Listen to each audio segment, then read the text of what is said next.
Hello, everybody, and welcome back to another Running the Bases special. This is our very first edition of breaking news here on Running the Bases. We have breaking news on this Wednesday, November 18th, as Robinson Cano, the Mets' second baseman, has now been suspended for the 2021 season because of PED abuse, and this is his second suspension of his career. Unfortunately, this is going to harm his ability to be able to play more in the future.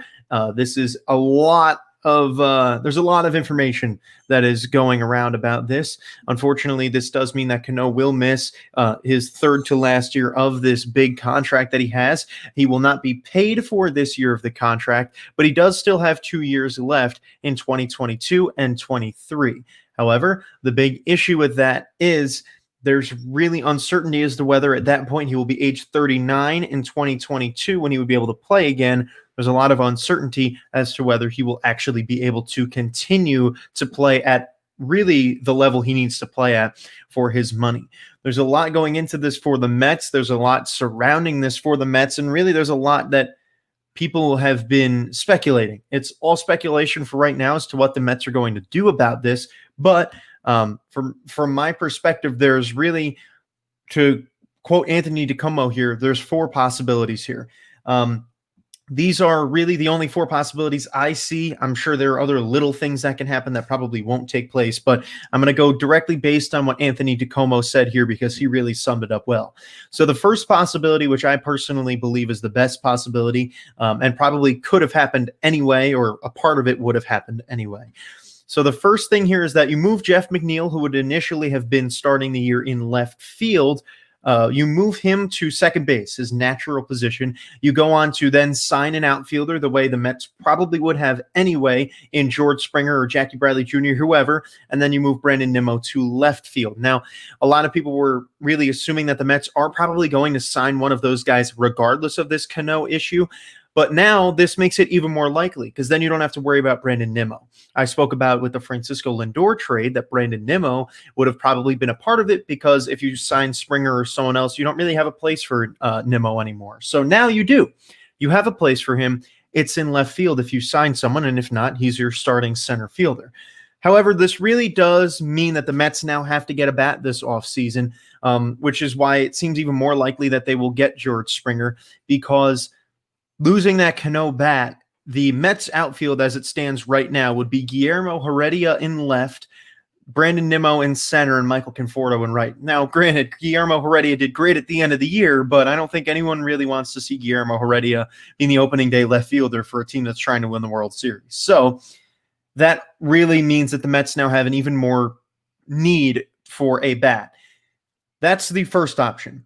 The second option includes Jeff McNeil moving to second base. However, instead of signing a center fielder, you then sign Marcell Ozuna or another left fielder, but probably Marcell Ozuna. This is an option that interesting that the Mets had been starting to look at him last week. And a lot of people said, well, he doesn't fit. He can't play center field. But if you sign Marcell Ozuna, you compare that to what you'd have had originally in Jeff McNeil in left field. McNeil and Ozuna, I mean, there's really no question that Ozuna is a better hitter than Jeff McNeil. It's the defense that was the real question, but when you're looking at Ozuna as opposed to McNeil, you don't really have that big difference in defense. I mean, Ozuna is a natural outfielder when McNeil is not. People were more comparing having Ozuna over Springer in the outfield, which you didn't really want to have to do. So that really opened up a lot of questions, and Ozuna could be a potential big signing for the Mets if they did that. That's a big bat.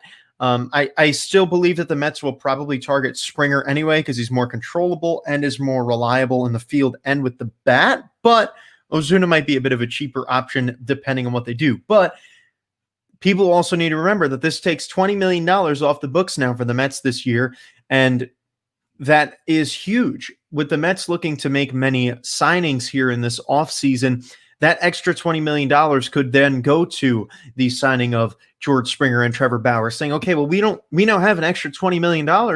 Why not give it to these guys?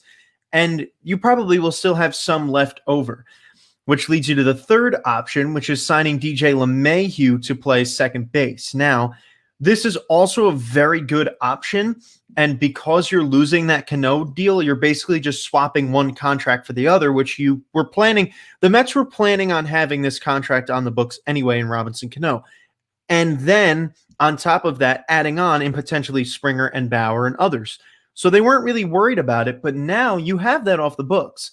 You can sign DJ LeMahieu to play second base for cheaper than Cano and still have money left over that you saved. So with LeMahieu playing second base, there have been talks that the Mets might end up, releasing Robinson Cano. They would still have to pay his contract, but releasing him for the next few years. And then you could possibly sign LeMahieu to a maybe 3-year deal to play second base. I don't think that's more probable. I would rather sign LeMahieu to a 1-year contract, know that you have him for this year, and see what you do with Cano from there on out. Because if you're going to have to pay Cano's contract those 2 years, again, a lot of reasons why that Cano contract wasn't so smart to take on, but you're going to still have to pay that contract those last 2 years unless he has another PED suspension, which would then ban him from baseball. So it's unfortunate for him that this is happening, but this does open up an opportunity for DJ LeMahieu to then come to the Mets, which I could definitely see them doing that. I mean, a 1-year deal here is smart. You're definitely not going to be paying LeMahieu $20 million to play second base for 1 year. You probably would stick around the $10 to $15 million range.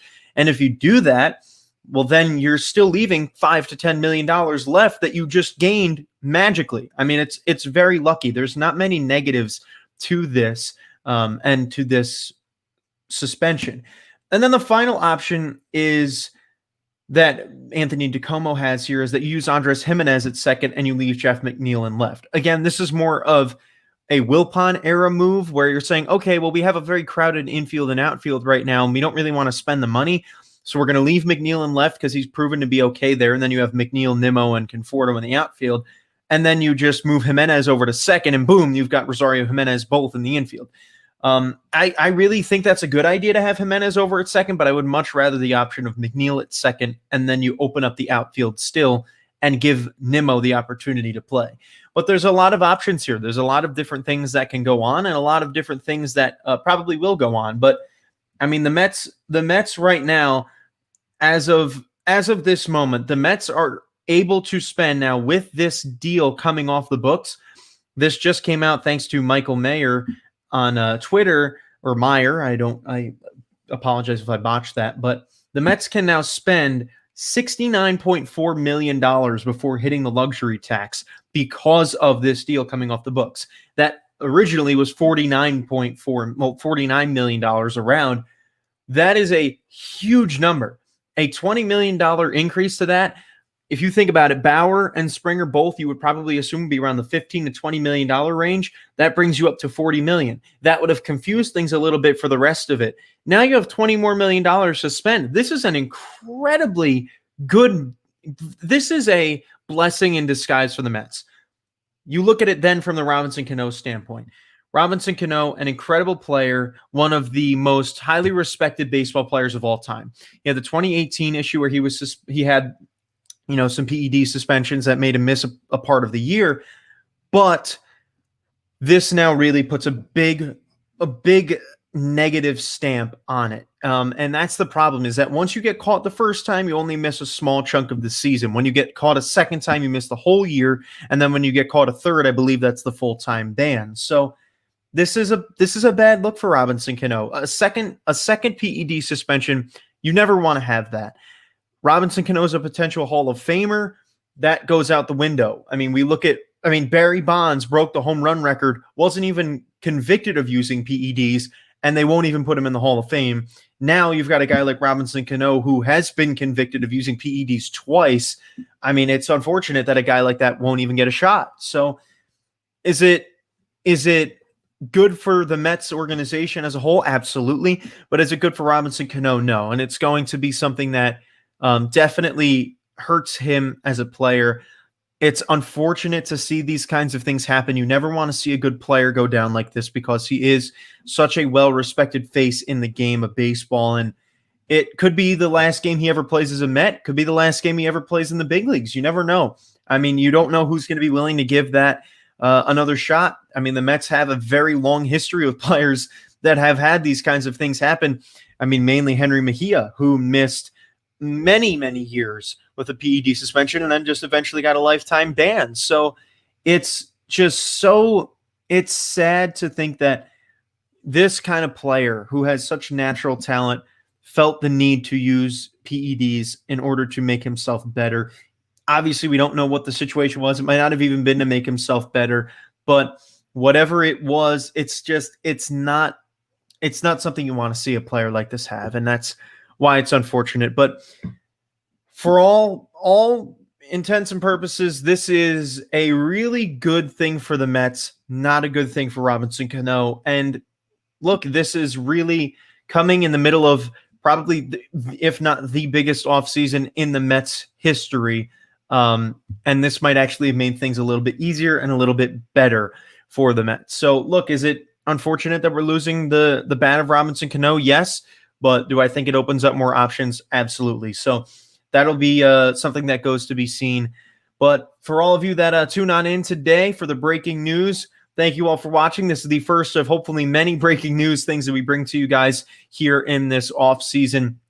It might not just be me for all of these. I've got a slew of guys that I have able to come on. Unfortunately, no one was able to join me for this show today, but I'm sure there will be plenty of times where we get some feedback with this as well. But for today, just me for the very first bit of breaking news. Thank you all for tuning on in. I appreciate all of you for coming on out and listening, but thank you all for watching.